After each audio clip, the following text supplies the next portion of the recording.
শিক্ষার্থী, তোমরা সবাই ভালো আছো ইনশাল্লাহ।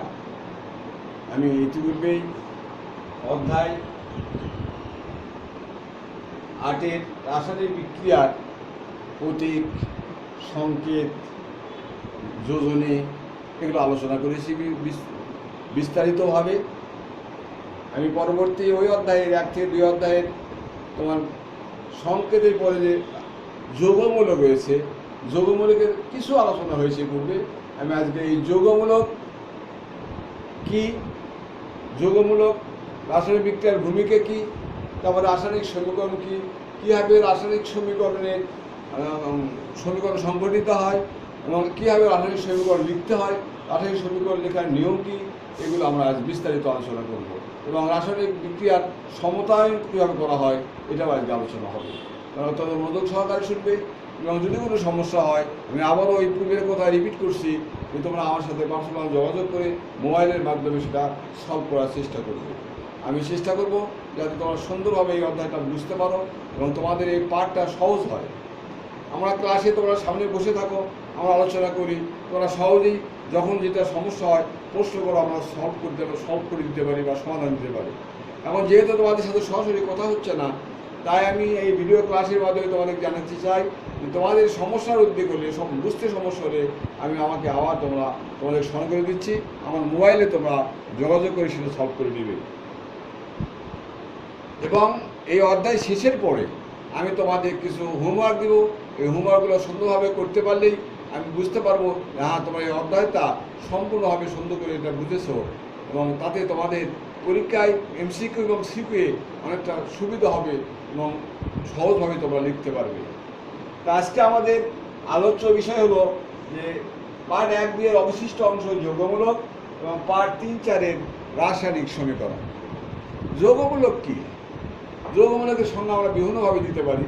যেমন দিতে পারি যে একাধিক মৌলের কতিপয়, একাধিক মৌল, এখানে 2টা মৌল আছে, সালফার এবং অক্সিজেন।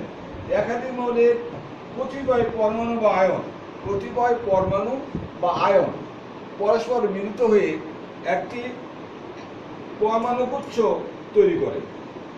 এই আধানগুলো, এই পরমাণু বা আয়নগুলো একত্রে মিলিত হয়ে বা ধনাত্মক হতে পারে, ঋণাত্মক হতে, ধনাত্মক এবং ঋণাত্মক আধান বিশিষ্ট একটা পরমাণু গুচ্ছ তৈরি করে। কি বললাম?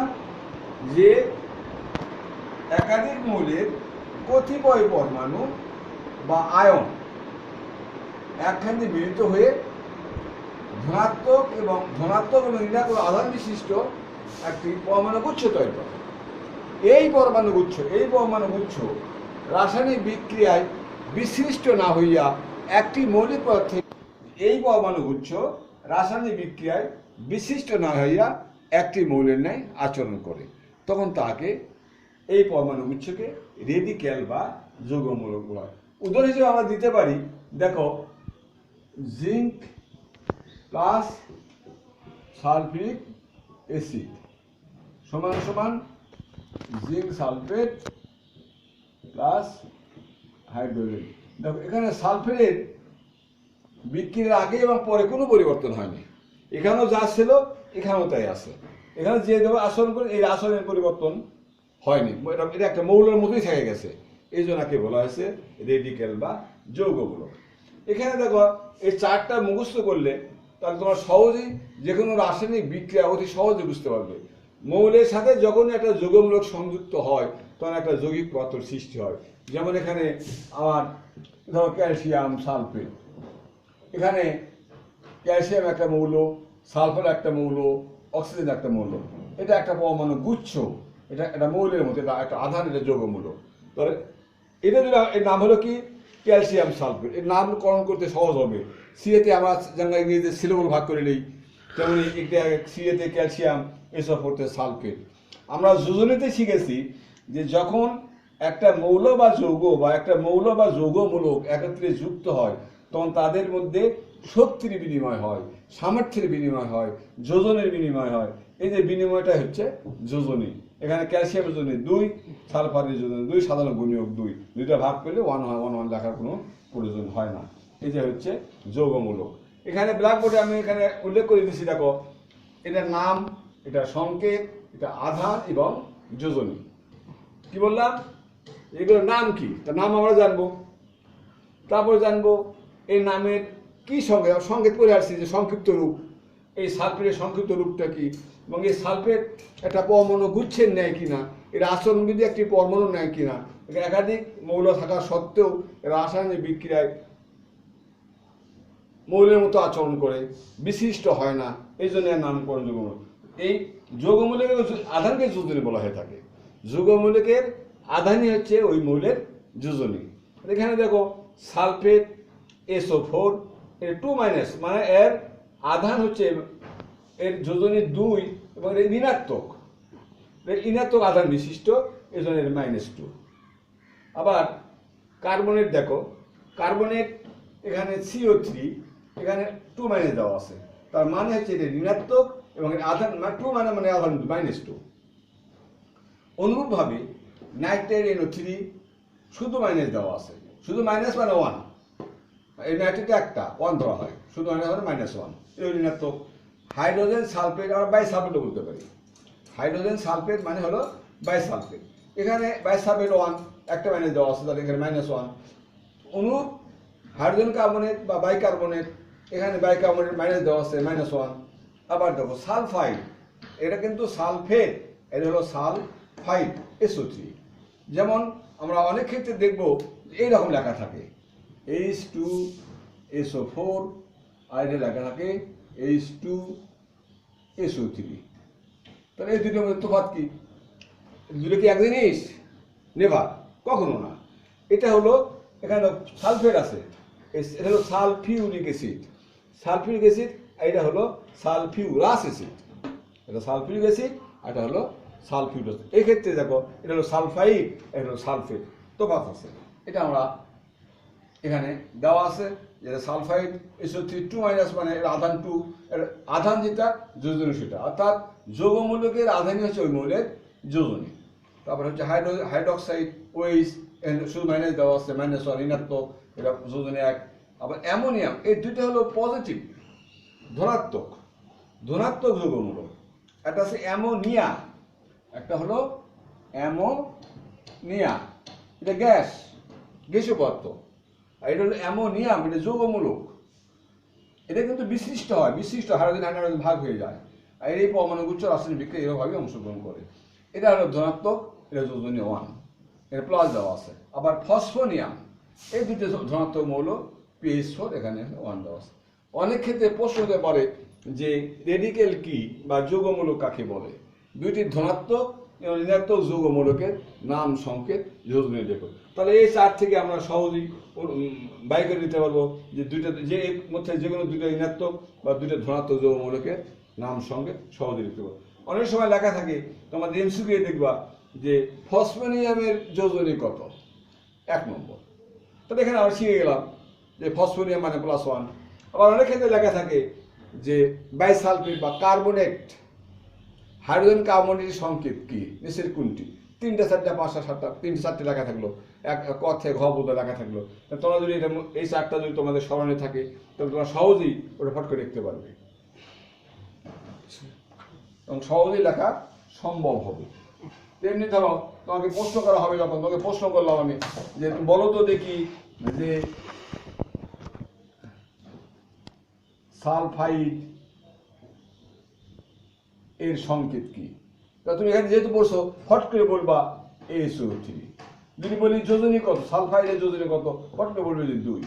কি করে পারলাম আমরা? যে আমরা এই 4 থেকে সহজেই জানিয়ে নিলাম। তাহলে আমরা রেডিকেল কি আর এই 4টা যদি আমাদের স্মরণ করে মুখস্থ রাখি, তাহলে আমরা অনেক প্রশ্নগুলো এখানে সলভ করতে পারবো। যেমন আমি প্রশ্ন বললামও যে মূলক কাকে বলে, যৌগমূলক কাকে বলে, দুইটি ধনাত্মক বা দুইটি ঋণাত্মক যৌগমূলকের সংকেত দিয়ে লিখতে পারবা। অথবা লেখা থাকলো যে হাইড্রোজেন সালফেট এর সংকেত কি, এর যোজনী কত, তাহলে এখান থেকে আমরা সহজে এই প্রশ্নগুলো উত্তর দিতে পারি।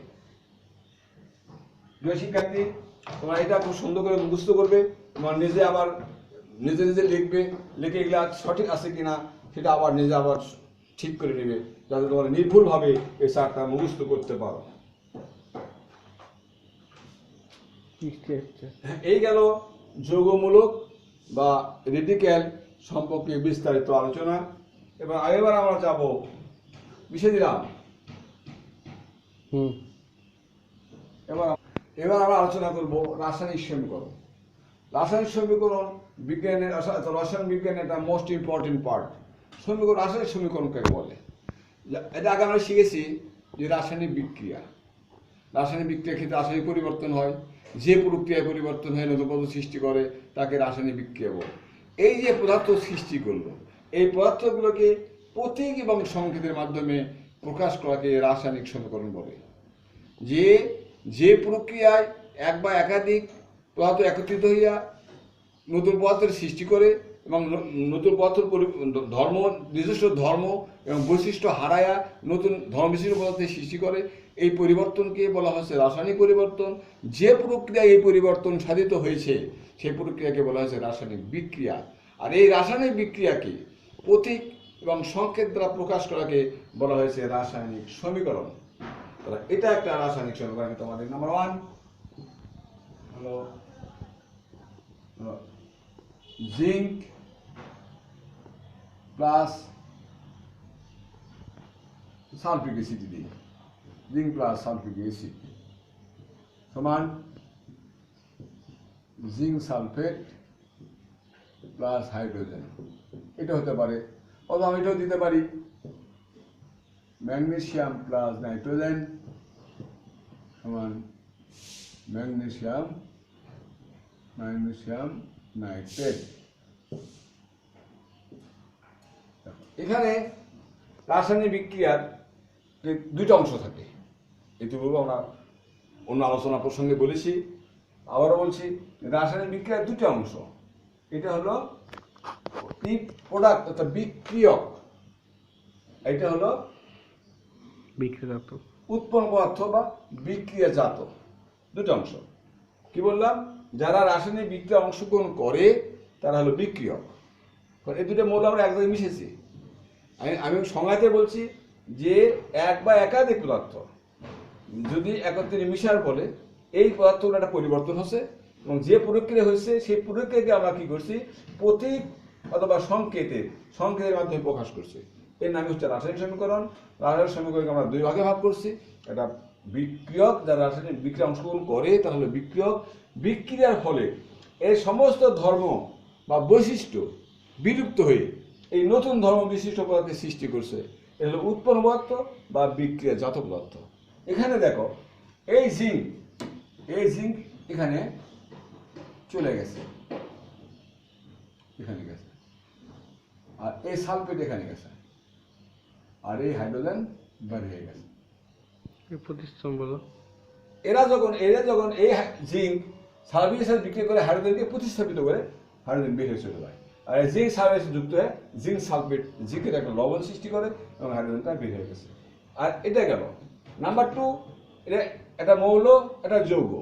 দুটো মৌল দেখো, দুটো মৌল আমরা যুক্ত করছি। যুক্ত করার ফলে এরা এক জায়গায় হয়েছে। তাহলে এটা ম্যাগনেসিয়াম এবং নাইট্রোজেন দুটোই কিন্তু মৌল, যে একটা যৌগ সৃষ্টি করছে। এটাও রাসায়নিক বিক্রিয়া। তাহলে এটা গেল রাসায়নিক বিক্রিয়া। নেক্সট হলো কি রাসায়নিক বিক্রিয়ার নিয়ম কি? কিভাবে রাসায়নিক বিক্রিয়া আমরা বুঝবো? দেখো, রাসায়নিক বিক্রিয়ার নিয়ম হলো যে বিক্রিয়ক এবং বিক্রিয়জাত ঠিক তার মাঝে একটা সমান চিহ্ন, অথবা এখানে আমরা সমান চিহ্ন না দিয়া তীর চিহ্ন দিচ্ছি, দুইটা চিহ্ন দিয়ে প্রকাশ করা হয়। নাম্বার 1 কি বললাম? যে বিক্রিয়ক এবং বিক্রিয়াজাত এই দুইটার মাঝে সমান চিহ্ন অথবা তীর চিহ্ন দ্বারা রাসায়নিক রাসায়নিক সমীকরণকে প্রকাশ করা হয়। এখন যদি একাধিক বিক্রিয়ক হয় তাহলে কি করতে হবে? একাধিক বিক্রিয়া হলে তাদের মাঝে একটা প্লাস চিহ্ন দিতে হবে। এখানে জিঙ্ক একটা বিক্রিয়ক, সালফিক অ্যাসিড বিক্রিয়ক। তা কটা বিক্রিয়ক হলো? দুইটি বিক্রিয়ক যেহেতু তার মাঝে একটা, তারপরে বিক্রিয়ার পরে আমরা কাছে কি বললাম? আগে বললাম যে সমান চিহ্ন দিতে হবে। সমান চিহ্ন দিয়েছি। সমান চিহ্নের পরে এরা বিক্রিয়া করছে। দেখা গেল যে বিক্রিয়ার ক্ষেত্রে আবার একাধিক বস্তু উৎপন্ন হয়েছে। যদি একাধিক পদার্থ উৎপন্ন হয় সেক্ষেত্রেও কিন্তু এই প্লাস চিহ্ন দিয়ে তাদেরকে প্রকাশ করতে হবে। এই দুইটা আসলে প্লাস দিচ্ছে। নেক্সট দেখো, এরাও কিন্তু দুটো বস্তু বিক্রিয়া করছে, বিক্রিয়ক। ম্যাগনেসিয়াম এবং নাইট্রোজেন, এরা বিক্রিয়া করছে, এরা তীর দিচ্ছে কিন্তু এরা একটা পদার্থ তৈরি করছে, এর মধ্যে কোনো প্লাস নেই, এর মধ্যে কোনো প্লাস কেন হয়নি, একটা যৌগ গঠন করছে। ম্যাগনেসিয়াম নাইট্রাইডের একটা মাত্র অনুগঠন সৃষ্টি করছে এখানে, যার জন্য কোনো এখানে ম্যাগনেসিয়ামের 3টা পরমাণু আছে, নাইট্রোজেনের 2টা পরমাণু আছে, এখানে কোনো প্লাস চিহ্ন দেওয়া লাগেনি। এটা হলো রাসায়নিক সমীকরণের লেখার নিয়ম, যে বিক্রিয়ক যদি একাধিক হয় তাহলে প্লাস চিহ্ন দিতে হবে, উৎপন্নদাতা যদি একাধিক বস্তু উৎপন্ন করে, একাধিক পদার্থ উৎপন্ন করে, সেক্ষেত্রেও প্লাস চিহ্ন দিতে হবে। আর বিক্রিয়ক যদি একাধিক হয় প্লাস চিহ্ন, আর যদি একটি মাত্র পদ উৎপন্ন করে সেই ক্ষেত্রে প্লাস চিহ্ন দেওয়ার কোনো প্রয়োজন নাই।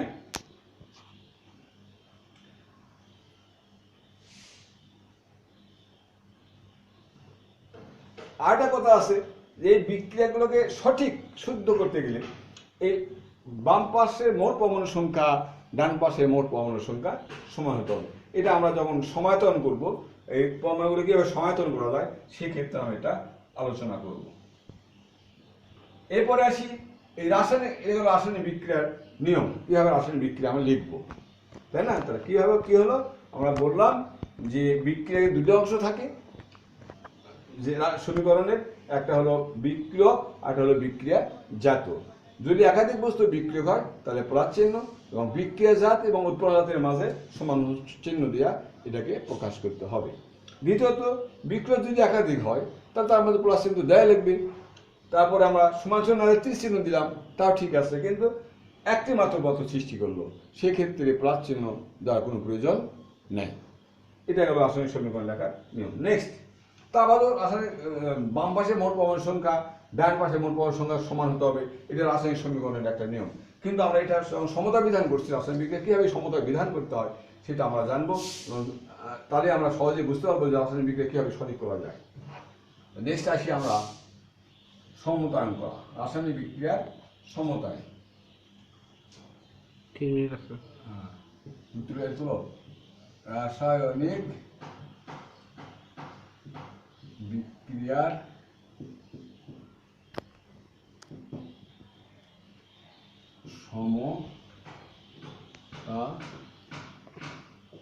বিধান, সমতা বিধান, কিভাবে রাসায়নিক বিক্রিয়া আমরা সমতা বিধান করতে পারি। রাসায়নিক বিক্রিয়া রাসায়নিক সমীকরণ, বিক্রিয়া হতে পারে অবেগ সমীকরণ, রাসায়নিক বিক্রিয়া বা সমীকরণের সমতা বিধান। যেমন দেখো এখানে আছে হাইড্রোজেন প্লাস অক্সিজেন সমান সমান H2 পানি, নাম্বার 1। নাম্বার 2 হলো তোমার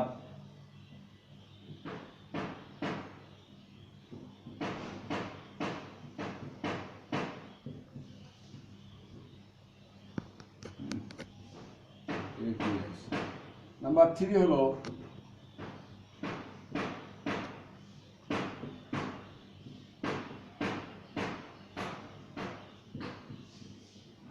ইত্যাদি ইত্যাদি। এখানে দেখো বিক্রিয়ক পদার্থ 2টা, ও আরেকটা লিখেছি 4 নম্বরে,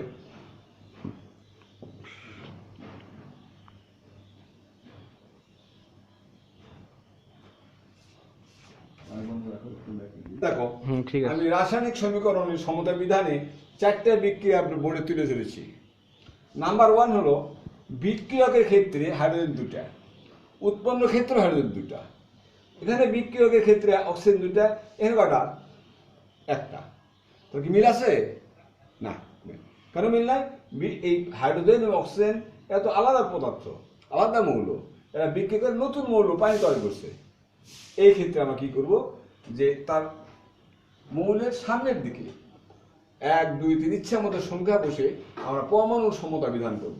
যেমন দেখো এখানে 2 দিই, 2 কোথায় দিলাম? ইচ্ছা মতো দিলাম আমি সংখ্যা, তাহলে হাইড্রোজেন কয়টা হলো? 2 দুগুণে 4, এই সংখ্যা হিসাব গুণ করবে তোমরা সবসময়। আর অক্সিজেন হলো 2, এই 2টা হলো হাইড্রোজেনের সামনে, অক্সিজেনের সামনে। এই সামনে দেওয়া মানে কি? যেমন দেখো A প্লাস B, আর হলো A প্লাস 2B, এটা কি এক জিনিস? কখনো না। এই 2টা হলো এর সামনে, এই 2টা হলো বির সামনে। আবার এই 2টা কোথায়? এই 2 শুধু এর সামনে, একটু কি বি সামনে আছে না, তাহলে এটা যদি এরকম হয়, এখন দেখো তো টুটা এই সামনে আছে, বি সামনে আছে, তেমনি তেমনি এই টুটা হাইড্রোজেনের সামনে আছে, অক্সিজেনের সামনেও রয়েছে। তাহলে হাইড্রোজেনের সামনে যেহেতু রয়েছে, তাই এই হাইড্রোজেনের যে সংখ্যা পরমাণু সংখ্যাকে এই টুকে গুণ করতে হবে। কত হলো? 2 দুগুণে 4। এটা হাইড্রোজেন কয়টা আছে? 2টা। হাইড্রোজেন কি মিলছে? না, মিলেনি। তাহলে অক্সিজেন কয়টা? 1টা। এটা অক্সিজেন কয়টা? 2টা। তাহলে এটা এখন অক্সিজেন কয়টা হয়েছে? সামনে 2 দেওয়াতে 2টা। তাহলে এখানে অক্সিজেন 2টা অক্সিজেন মিলে গেল, হাইড্রোজেন মিলল না। এখন যদি আমরা এই জায়গায় 2 দিই, তাহলে হাইড্রোজেন কয়টা হলো? 4 হাইড্রোজেন। এখন দেখো সমীকরণটা সমতায়ন করা হয়েছে। এখন আমরা প্রশ্ন করতে, স্যার 2 কেন দেব? এখানে 2 কেন দেব? 2 এই জন্যই দিব যে আমরা হাইড্রোজেনের পরমাণু সংখ্যা বাম পাশে মোট পরমাণু সংখ্যা, ডান পাশে মোট পরমাণু সংখ্যা সমান করতে 2 লাগুক, 3 লাগুক, 4 লাগুক, 1 দেওয়া লাগে না, 2 লাগুক ইত্যাদি সংখ্যা, একাধিক সংখ্যা আমরা বসায়া এই যে এখানে যে যোজনী বিনিময় হচ্ছে এই সংখ্যা দিয়ে গুণ করে আমরা মিলিয়ে দেব। তেমনি দেখো এটা আয়রন কত? 1, আয়রন 1, এ মিলে আছে, কিছু আর কিছু না। তো এই সমান এই ক্ষেত্রে এটা ফেরাস সালফাইড হয়ে গেছে। এক্ষেত্রে আয়রন, আমি এর আগে বলেছিলাম যে একাধিক মৌলের পরিবর্তনশীল যোজনী রয়েছে, একাধিক যোজনী রয়েছে। আয়রনের জন্য 2 হতে পারে, 3ও হতে পারে। এই ক্ষেত্রে দেখো, এই দেখো Ap প্লাস অক্সিজেন সমান Ap3, Ap2, 3 ইত্যাদি ইত্যাদি। এখানে দেখো আয়রনটা হলো ফেরাস সালফাইড, ফেরাস আসে আয়রনের যোজনী 2, তাহলে Fe আর এর সঙ্গে সমান করা আছে। তা আমরা এই ক্ষেত্রে কেন 2, 3 হলো না? এখানে ফেরিক হয়নি, not ferric but ferrous sulphide উৎপন্ন করেছে। এই ফেরাস সালফাইড উৎপন্ন করার কারণে এখানে যোজনী হয়েছে 2। সালফারের যোজনী 2 হতে পারে, 4 হতে পারে। তো এখানে কেন 2 হলো? যেহেতু ফেরাস সালফাইড তৈরি করেছে, সালফাইডের ক্ষেত্রে যোজনী, এই যৌগ মেলে দেখলা সালফাইডের ক্ষেত্রে যোজনী 2। অনুরূপভাবে দেখো আয়রন ফেরিক অক্সাইড উৎপন্ন হলো, এক্ষেত্রে দেখো আয়রন 2, অক্সিজেন 3। নেক্সট প্রশ্ন দেখো হলো হাইড্রোজেন প্লাস অ্যামোনিয়া। এক্ষেত্রে হাইড্রোজেন হচ্ছে 1টা, 3টা। এখানে দেখো 2 দেই 6, এখানে 2 দেখো মিলে গেছে, এটা দেখো মিলে রয়েছে। এটা হলো সমতা বিধানের বিধান। তাহলে আমাদের আজকের আলোচনা বিষয় ছিল অবশিষ্ট যৌগমূলকের অবশিষ্ট অংশ এবং রাসায়নিক সমীকরণ কাকে বলে, কীভাবে রাসায়নিক সমীকরণ রাসায়নিক বিক্রিয়া সম্পূর্ণ হয় এটা, তারপরে রাসায়নিক সমীকরণ আমরা কীভাবে লিখবো নিয়মগুলো এটা, তারপর রাসায়নিক সমীকরণের কীভাবে সমতা বিধান করা যায়, এটা ছিল আজকের এই ক্লাসের মূল আলোচ্য বিষয়। আমার মনে হয় আমি তোমাদের এই অধ্যায়ের এইটুকু অংশ সম্পূর্ণরূপে বুঝাতে পেরেছি এবং তারপরও আমি একটা কথা বারবার তোমাদের স্মরণ করে দিই, এরপরও যদি তোমাদের কোনো সমস্যা থেকে থাকে তোমরা আমার মোবাইল নম্বরে মোবাইল করে আমার কাছে জেনে নেবে এবং পূর্ণ অধ্যায় শেষ করার পরে আমি তোমাদের HW হোমওয়ার্ক কিছু কাজ দেবো। এটা কমপ্লিট করতে পারলে এই অধ্যায়ের খুঁটিয়ে তোমরা শিখতে পারবে, বুঝতে পারবে, জানতে পারবে এবং এটা যদি বোঝো তাহলে সহজেই তোমাদের পরীক্ষার যে প্রশ্নগুলো আসে এটা তোমাদের কাছে অত্যন্ত সহজ বলে মনে হবে। প্রতিটা তোমাদের আজকে এখানে ক্লাস শেষ করেছি, তোমাদের সুন্দর জীবন, সুন্দর স্বাস্থ্য কামনা করছি। এই দুর্যোগ এবং এই প্রাকৃতিক অবস্থার মধ্যে তোমরা কিন্তু যদি বাইরে যাবা না, যদি যাও বিশেষ প্রয়োজনে তাহলে স্বাস্থ্যবিধি মেনে বাইরে যাবে, ঘন ঘন হাত ধোবে, তোমরা সুস্থ থাকো, ভালো থাকো, এই কামনা করে তোমরা আমার জন্য দোয়া করো। আমি অসুস্থ মানুষ, আমার জন্য দোয়া করো। এই দোয়া চেয়ে আজকে এখানে ক্লাস শেষ করছি। খোদা হাফেজ।